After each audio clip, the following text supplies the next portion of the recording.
आणि स्वातंत्र्य झाल्यानंतर आजही आपल्या देशात स्त्री शिक्षणाची हेळसांड सुरू होती। आपल्या समाजाच्या मागासलेपणाचे मूळ हे स्त्रीच्या मागासलेपणाचेच होते।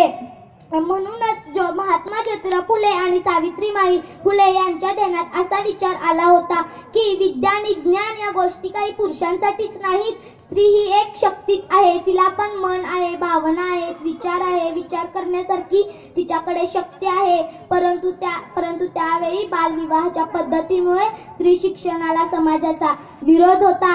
मनुस्मृतीने स्त्रीचे स्वातंत्र्य संपुष्टात आणले व असा दंडक घातला की स्त्री ही परावलंबी अबला आहे, तिला वेलीची उपमा दिली जात होती। वेल उभी राहते वृक्षाच्या साह्याने, त्याप्रमाणे स्त्री ही पुरुषांच्या आधाराशिवाय जगूच शकत नव्हती। स्त्री शिक्षण व स्त्री स्वातंत्र्य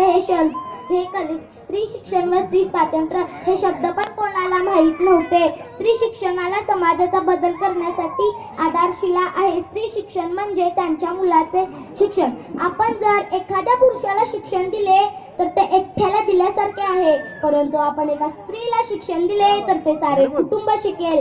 असा विचार महात्मा ज्योतिराव फुले आणि सावित्रीबाई फुले यांच्या ध्यानात आला होता। म्हणूनच त्यांनी पुण्यात एका बुधवार पेठेत भेडेवाड्यात मुलींसाठी पहिली शाळा काढली। त्याआधी स्वतः शिकल्या आणि महात्मा ज्योतिराव फुले त्यांनी लिहायला वाचायला शिकवले। त्यांना वाचनाची खूप गोडी लागली, त्या सुंदर कविता लिहू लागल्या आणि ज्योतिराव फुले यांच्या प्रेरणेतून सावित्रीबाई नव्या शिक्षिका बनल्या।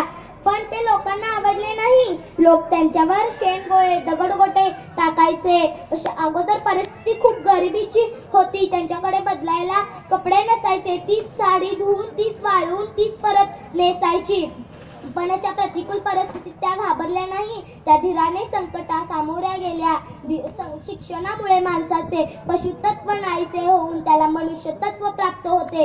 जिच्या हाती पाण्याची दोरी तीच जगाचे उद्धारी असे आपण फक्त म्हणतो, पण जिथे स्त्रियांचा उद्धार होत नसेल तिथे जगाच्या उद्धाराची काय कथा। ज्ञान प्राप्ती हा फक्त मानवी धर्म आहे, येथे स्त्री पुरुष जातीभेद असता कामा नये। हजारो चंद्र सूर्य उगवले पण प्रकाशाचा अर्थ कळला नसता।